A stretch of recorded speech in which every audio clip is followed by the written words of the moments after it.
haven't paid a visit, you might want to go check it out.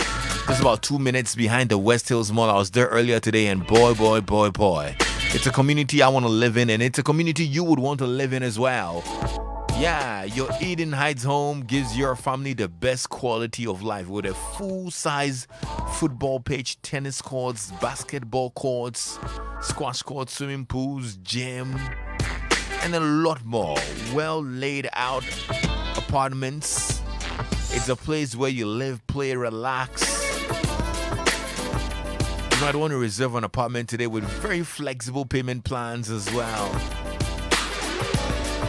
Maybe this weekend you should take time out and go check out Eden Heights. So you might probably want to drive by this week and see it. Eden Heights is just behind the West Hills Mall. Call 0501 531444 or 0501 531445 or visit the website edenheights.com.gh. If you're on your phone right now, you might want to type it inside and check it out. www.edenheights.com.gh, and you would love what you see. Yeah, Eden Heights, luxury indeed, has a new destination. And with MTN and M-Corp Device Finance, you can now buy a sleek and trendy smartphone and enjoy the luxury of paying in amazing, easy, daily, weekly, or monthly installments. All you have to do is walk into any of MTN service centers in Accra, Central, Achimota Mall, Dansoman, Medina, Tudu, and Circle to choose your favorite from a wide range of mobile phones on offer. The best part is all phones come with 2 GB free data, and you can share your pictures and get all the biggest scoops online for the next 6 months after purchase. So go on, share the exciting news with your family and friends. And whilst at it, you might want to also go get yourself a bottle of Bell beverages because you stand a chance to drive away a Kia Picanto. Yeah, the Bell Chill and Win promotion is on, so buy bottles of your favorite Bell products. Tamarinda, Bell Cola, Puka, Big Ball, Squeeze, Breeze, Bell Malt, and more. Remove at least 20 labels, put them in an envelope, and with your name and contact, and that's it. Drop them at any Bell Beverages depot or accredited distributor across the country. Yeah, customers with the highest entries will automatically win fantastic prizes like home furniture, appliances, hampers of Bell products, shipping vouchers, and a grand prize of a Kia Picanto. Find out more 0544 335 800 or 0544 335 900. Bell Beverages, refreshing the nation. So the Drive Doctor is here. Dr. Yao Safo, he's live on our Zoom platform, and I'm connecting with him now. Hello, Doc, can you hear me? Is our doctor here? Loud and clear. That's good to know. Hi, how are you? Hi, Kwame. I'm good. Very well. Wonderful week so far. Yeah. And it's good to be here another Wednesday. Yes. We're glad you're here today because today we start a new conversation. We start a conversation about hypertension, isn't it? Absolutely. And Kwame, I don't think we're going to exhaust this today. Yeah. So probably this is going to be a series because it is a very, very common medical condition. Unfortunately, we don't have a handle on it, and it's good that we're starting the conversation. Yeah, so if you're listening to us and you have questions about hypertension, you might want to put them down and listen keenly as well, because the doctor would exhaust as much information as he can, and then we continue next week. So let's get to talk about this condition, which we all know about, we've heard about severally and all. Let's get to understand, really, where's it from, what is it, and what is it about? How do we get there? Right. So good afternoon to all our listeners, and it's good to be on another week. And Kwame, yesterday was World Hypertension Day, and I decided that we should take the opportunity to discuss this very important non-communicable disease. But Kwame, let me share with you some very important facts, and then also with our listeners, some very important facts about this particular disease. Hypertension, it is estimated, affects about 1.28 billion adults aged between 30 and 79 years globally. Well, that number, 1. you heard me right, 1.28 billion, almost 1.3 billion. That's like a sixth or seventh of the world. Yes, well, it's like 1 in 7 because we are about what, roughly what, 7.5 billion Yeah. or so. So yes, maybe 1 in 7 Wow. of the adult population. So we are talking about adults aged between 30 and 79. Yeah. And Kwame, if you look at the total world population, that includes children. So if you limit it to adults between 30 and 79, then the total population is not 7.5 billion anymore. It's much less. And therefore, it is a very, very significant fraction. Yeah. Absolutely. Unfortunately, 2/3 of this 1.8 billion people are from countries like Ghana, low and middle income countries. Again, we estimate that 46% of adults with hypertension are unaware that they have the condition. So Kwame, almost half the number. Yeah. Half of this, yes, so maybe what, 650 million people are hypertensive around the world, and they are unaware of their blood pressure status. This is terrible, absolutely terrible. Again, less than half of adults with hypertension are diagnosed and treated. So, Kwame, sometimes there are people who know, either through some medical screening event that happened at church, at the workplace. They've been told that your blood pressure is high. They've been diagnosed properly, but they're not treated. So if you put that number together, those adults with hypertension diagnosed and not treated, then you're talking about almost half the number. Approximately 1 in 5 adults with hypertension have it under control.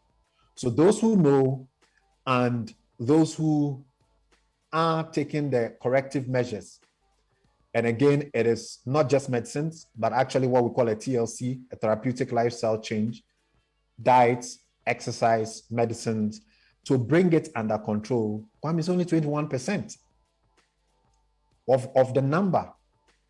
Only 21% have it under control. And this is such a big deal all around the world. So, Kwame, unfortunately, these are some of the very horrible statistics we have for hypertension all around the world. I'm sure our listeners are asking, hypertension, what at all is hypertension? Yeah. Well, let me just go back, a step back a little bit and explain some basic physiology. Quite a lot of us would know about the blood pressure. And the blood pressure is the pressure under which blood flows through our blood vessels or our arteries. And this pressure is generated when the heart beats. So the heart is usually a pump, or it's simply described as a pump. Mm-hmm. And when it beats, it pushes blood out through the great vessels into what we call the arteries, which then send blood all around the body. And then it comes back to the heart again. The force that is generated by the heartbeat and also the resistance that you have in your blood vessels generates what we call the pressure. So we usually represent the blood pressure with 2 numbers. And they are not Lotto numbers, Kwame, so don't write them down. The 2 numbers. Mm-hmm. The first number, we usually call it the systolic blood pressure. Okay. And it represents the pressure in the blood vessels, the artery, when the heart contracts or when the heart beats. So your heart will beat and squeeze blood out, and then your heart will relax and take blood in to the chambers. So the blood pressure reading when the heart beats is called the systolic blood pressure, the first number. The second number is called the diastolic blood pressure, and it represents the pressure in the blood vessels when the heart relaxes or it rests in between the beats. So, Kwame, I hope we are clear about these 2 numbers. Okay, yeah. Right, so hypertension is diagnosed if when it is measured on 2 different days or 2 separate occasions, at least 6 hours apart. But I'll simplify it and I would say 2 different days. The first number, the systolic blood pressure, is greater than or equal to 140. And the diastolic blood pressure, the second number, on both days is also greater than or equal to 90. Okay. So, Kwame, this is how we diagnose hypertension.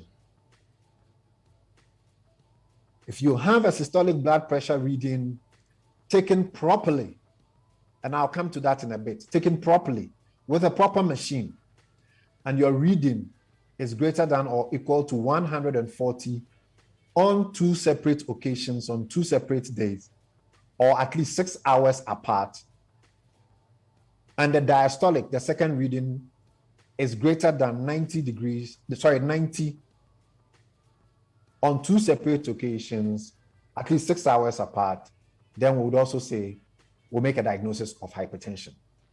Okay. So, Kwame, this is how we diagnose hypertension. And there is nothing like me will BP kakra, small or big. This is our threshold numbers. If you hit that threshold, you are. If you don't hit that threshold, you are not. And so it is a very simple number. Most of the time, 95% of all cases, we're not exactly sure why an individual's blood pressure goes above these thresholds. And therefore, we would classify hypertension as, or we'll make a diagnosis of primary hypertension. In 5% of all cases, we believe we know why your blood pressure has gone up. Most of the time, it is secondary, or there is an underlying medical condition that has hypertension as a consequence. And therefore, if you treat that underlying medical condition, then the hypertension resolves.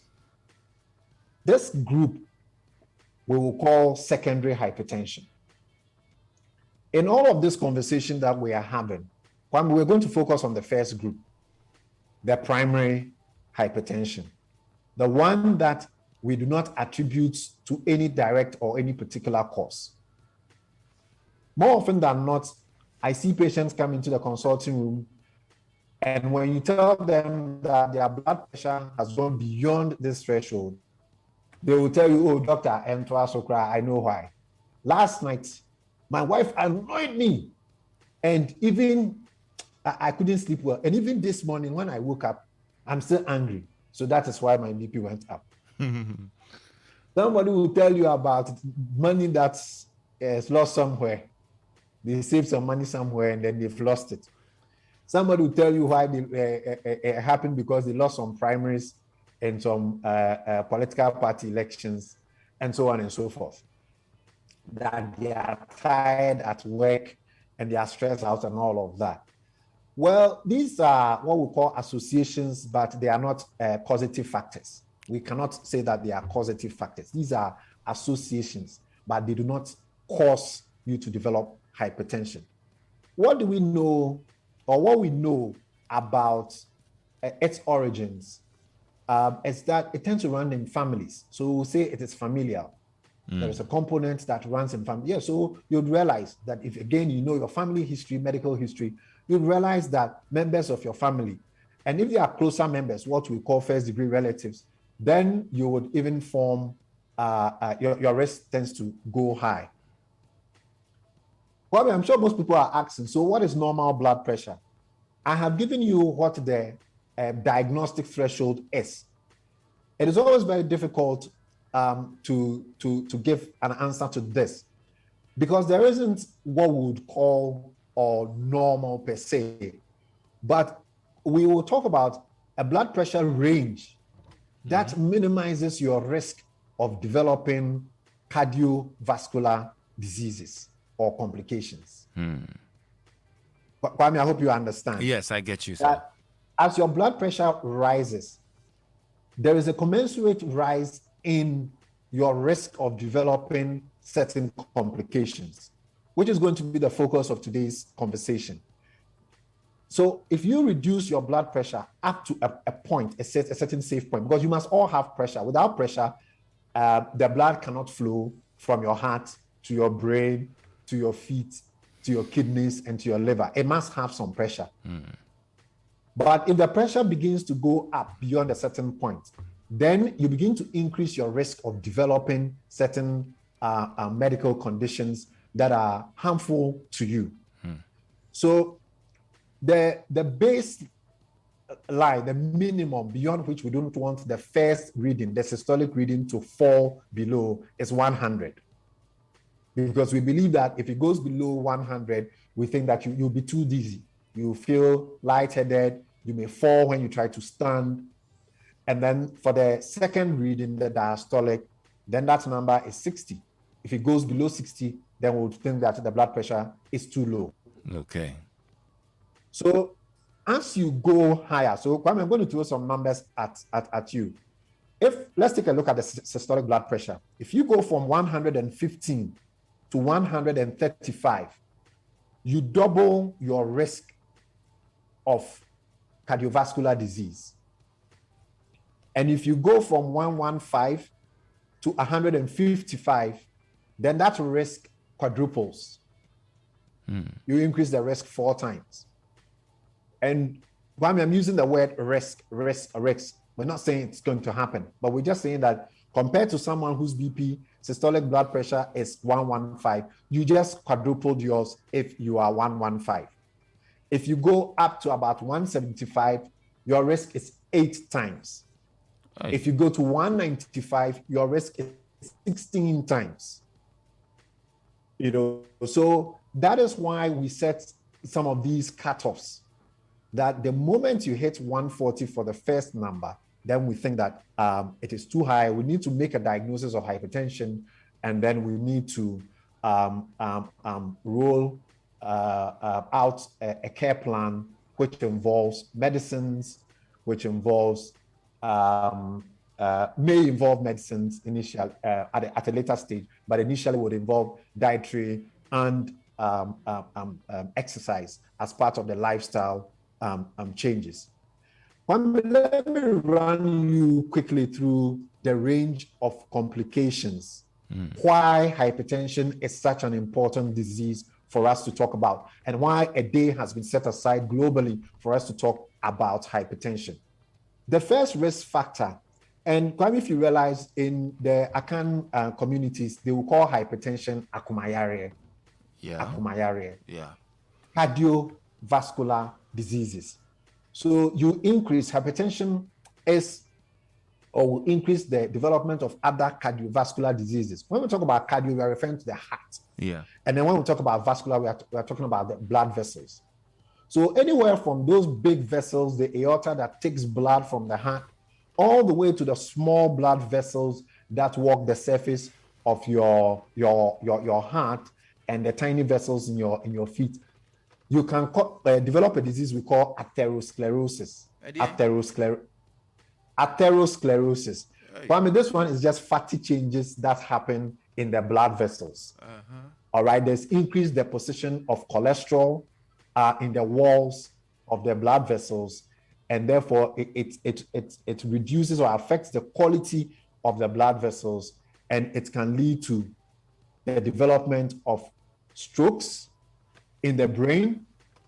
So 2 types of stroke: hemorrhagic stroke, where you bleed, and then there's also something we call an infarctive stroke, where the blood vessel lumen is occluded such that you don't supply enough blood to the brain. It can also cause eye disease, retinopathy, blindness. All right, you can lose your eyesight if your blood pressure is too high for a long period. It destroys the image plate. It can also cause what we call heart failure, meaning that the heart is not able to meet the demands of the body. So a condition we call heart failure, where the heart is not able to supply the needs of the rest of the body. It also causes something we call angina, which is characterized by sudden onset of severe chest pain, and it can happen intermittently. You can also develop chronic kidney disease. Kwame, I'm sure most people know about dialysis or would have heard about the dialysis machine. Well, this is a machine that takes over the function of the kidney if you develop chronic kidney disease or sometimes even acute kidney injury. But hypertension will cause something we call CKD, chronic kidney disease. It damages the kidneys over a period of time. It doesn't do this suddenly, sometimes years, 10 years, 15 years, then it shows. And once you develop chronic kidney disease and you get to the latter stages, stage 4 and stage 5, then you would need dialysis. Dialysis is not something that anybody should look forward to. It is brutally expensive. It is not readily available in this country because there are only a few centers where you can have dialysis or you have renal dialysis units. We don't have the luxury of health personnel with expertise in that field. And the time you spend, 3 days in a week, they will put you in a dialysis chair. It is at least 4 hours in that chair before you get out. And therefore, Kwame, you spend most of your time in hospital. And how are you going to then have any productive work life? So dialysis is not something anybody should look forward to, even if you can afford it. So that's about chronic kidney disease. I mean, it can also cause sexual dysfunction. And this is where I implore the men. A lot of the time I hear that, oh, doc, the BP medicines, when you take them, it takes away your manhood. And therefore I have stopped taking them. Well, today the information is that the disease hypertension itself will do that job if it is uncontrolled. It will cause erectile dysfunction if left untreated. So Kwame, these are a lot of the different complications that can arise from poorly controlled high blood pressure. Wow. You came here to scare us today because, yeah. Well, today's episode, Krabi, I really wanted us to focus on the complications. Why is hypertension a big deal? Because, you know, this disease, unlike malaria, will never give you fever, chills, vomiting, nausea for you to run to your doctor. Mm-hmm. So I always describe it as a thief, you know, a burglar.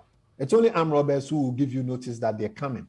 But hypertension steals your life. And most people realize it when it is too late, when they've had a stroke, a very debilitating stroke the first time, and then they realize their blood pressure is crazily high. Well, once that happens, most of the time, if it's a bad stroke, there is very, very little the best healthcare institutions globally can do to help you. If your kidneys are shut, and that's when you are coming to us. Again, our hands are tied. So, Kwame, today we're not doing scaremongering. Today we're talking about the reality of hypertension and the dangers of it. So that next week, when we begin to talk about what we can do to control it, to stave it off, and so on and so forth, people begin to appreciate it and say, oh, these people, they are always talking about pressure. About this disease too, we don't see it and we don't feel it. And that is where the danger is. It's silent nature until the very last minute. It's like stepping on a landmine. It's buried. You don't see the danger, but you only see it when your legs are blown off. Okay. And that's why we need to talk about it. Wow. It's very good education. I'm grateful that you shared. Lots of messages are coming in, but I think I'll save them for next week. Can I make one point? Yes. One small point. Please go about ahead. the measurement. You see, I put out some numbers there, but I'll put very strong caveats and say, you need to get a proper blood pressure monitoring device, a sphygmomanometer. I see it too often. I go to the market with the missus and then I'm following her around and I see people carrying these devices walking through town and checking the blood pressures of the market women, and somebody is shouting, Amu, Amu, Amu, and there is a cuff on her arm and the blood pressure is being taken. I don't know whether or not these blood pressure devices are calibrated. If you go to the Ghana Standards Authority, they've got a beautiful unit there, a highly competent unit there that's what we call calibration, to ensure that the reading from your BP machine is what it should be. Well, I mean, they just charge a very, very small fee, a very minimal fee for it.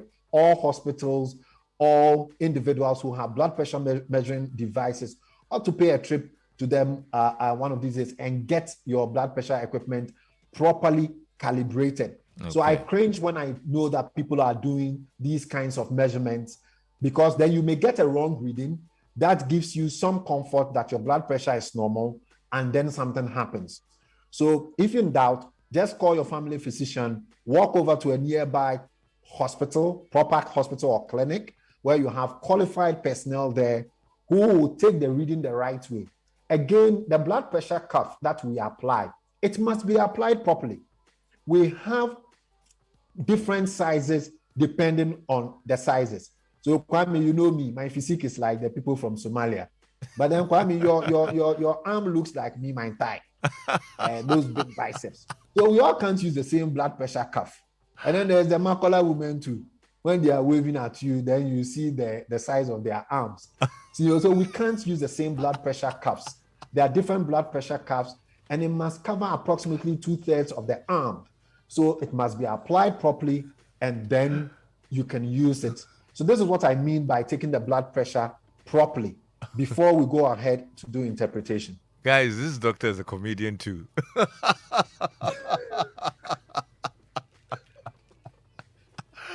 Dr. Sabo. I mean, a few people have sent in messages that they would like to talk to you because you have raised a very important topic and people need certain things addressed. We'll continue next week, but maybe you might want to leave your contact for those who would want to get in touch with you before then. Right. So for those who want to talk to me, it's 0501 477 340. 0501 477 340. Thank you so much, Doc. Dr. Yao Safo is the CEO of Medicas Hospital, Mampo Ekiapim, and Medina Firestone. I'm Lexis Bale, and it's 5 o'clock.